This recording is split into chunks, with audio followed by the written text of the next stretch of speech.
Hello tout le monde, aujourd'hui je voulais faire une petite vidéo sur le thème de l'autodestruction féminine. Alors ouais, c'est un terme qui de prime abord est pas forcément très réjouissant et pourtant il prend tout son sens dans bien des situations actuellement où on va retrouver des problématiques de confrontation féminine, entre autres complètement inappropriées par rapport à notre évolution en tant que statut social déjà, puisqu'il y a quand même pas mal de choses qui changent. Et surtout dans l'énergie, dans le repositionnement, là où il était temps, après quelques décennies, de retrouver une certaine forme d'équilibre et d'équitabilité. Mais on va encore retrouver actuellement des situations qui vont freiner à cela. Ces situations, elles vont être relativement courantes, simples, on pourra me dire ça a toujours existé, mais pas avec la même intensité qu'aujourd'hui. C'est-à-dire qu'aujourd'hui, on va retrouver quand même régulièrement des situations d'attaque. Le mot est propice d'attaque dans le comportemental entre des femmes qui parfois ne se connaissent même pas et qui vont aller chercher, alors attention messieurs, n'ayez pas le fantasme de femmes qui se battent dans la boue, on est d'accord qu'on n'est pas du tout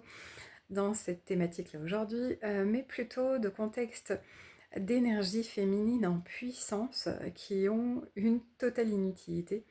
et pour lequel eh bien, il serait bon d'apprendre à évoluer. Je pense que c'est le terme peut-être le plus adéquat. L'autodestruction féminine eh bien, va passer par des comportements,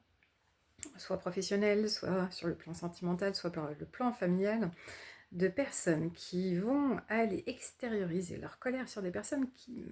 qu'elles ne connaissent pas, la majeure partie du temps, très peu, ou sur des éléments qui ne sont pas forcément relatifs, soit de la vérité, soit de la réalité, ou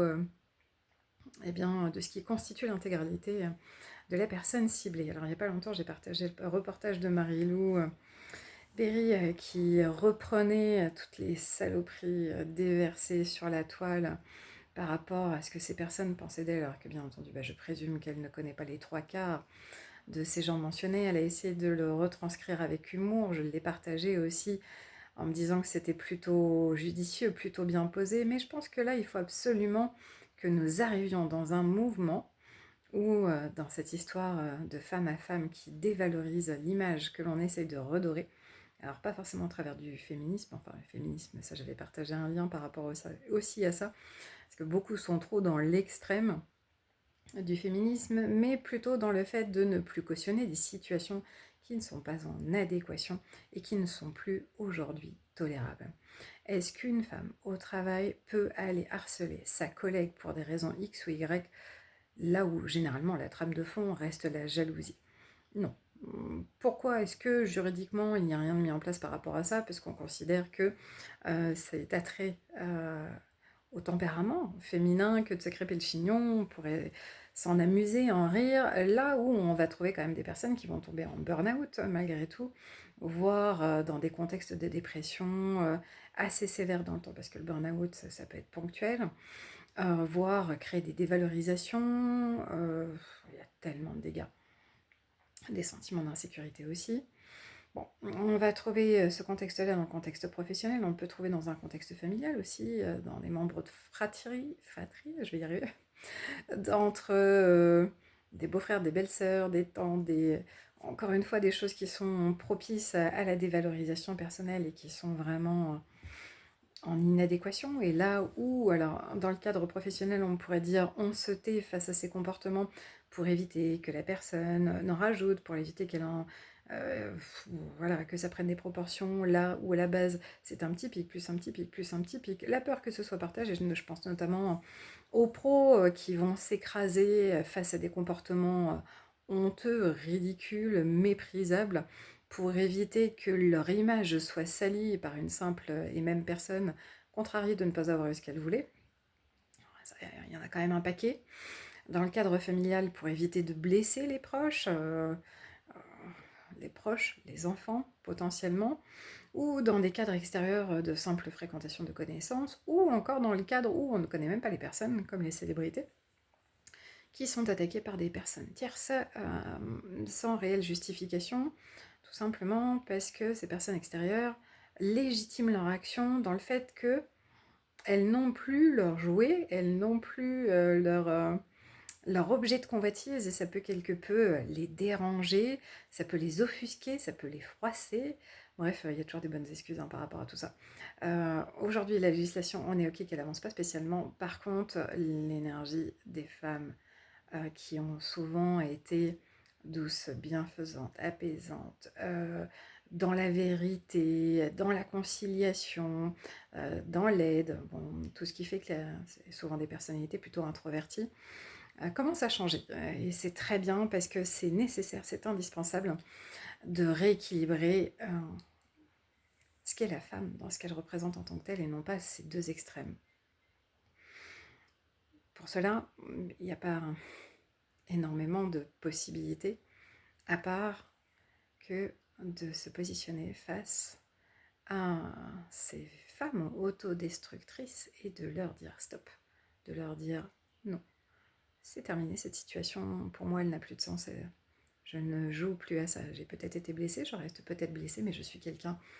d'entier, d'entière en l'occurrence, puisqu'il s'agit de polarité féminine concernée pour cette vidéo. Ce simple nom que vous allez émettre avec le cœur, avec le regard, avec l'intention, voire avec les actions, eh bien, permettra de faire évoluer ces personnes, non pas un peu attardées, non pas limitées d'esprit, non pas... Bon, il y a plein d'appellations, mais il faut que je reste prudente par rapport à tous les mots qui peuvent passer sur la toile, et puis surtout dans le respect, parce qu'il ne faut pas oublier que ces personnes qui sont dans l'autodestruction sont surtout des personnes qui sont blessées, et qui blessent en retour. Donc,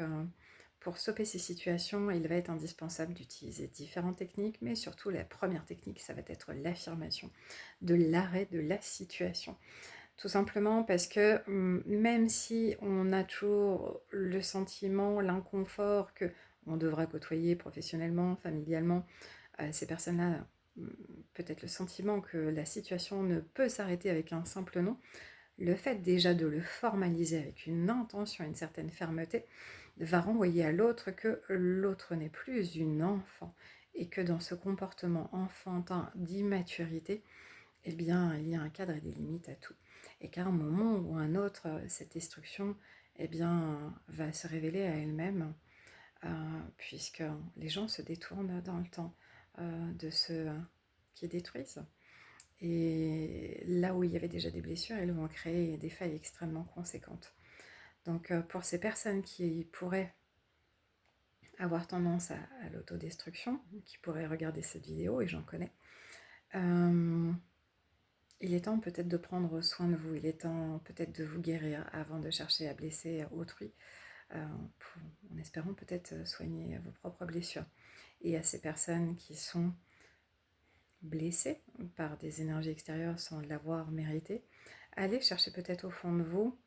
quelle injustice cela peut réveiller et surtout vous faire prendre conscience qu'à un moment ou un autre, il y a également des blessures qui sont bien plus anciennes que ces événements sur lesquels ces personnes viennent appuyer, qu'il serait bon de guérir, d'apaiser, de soigner. Et fort heureusement, les personnes bien intentionnées sont quand même globalement bien entourées, pas forcément besoin d'avoir beaucoup de personnes, mais allez chercher l'amour où il est là, l'amour où il est présent, et ne retenez pas que la nocivité des personnes autodestructrices, et là en l'occurrence principalement des personnes féminines ou à polarité féminine, puisque c'est vrai que nous sommes dans des principes de mélange de genres actuellement qui fait qu'on s'y perdrait, mais bon. La raison reviendra relativement rapidement par rapport à ce que nous avons choisi d'être, d'incarner dans la matière comme dans l'esprit. C'est un autre débat. Mais dans tous les cas, voilà, nous sommes sur une période où le maître mot actuel, c'est de dire non, stop, c'est fini, merci. Un petit peu comme la technique Ho'oponopono, mais revisitée. Donc, bon courage aux personnes qui pourraient être ciblées par des contextes désagréables. Et surtout, n'oubliez pas que dans le temps, ça reste quelque chose d'assez constructif et que la raison du cœur l'emporte toujours.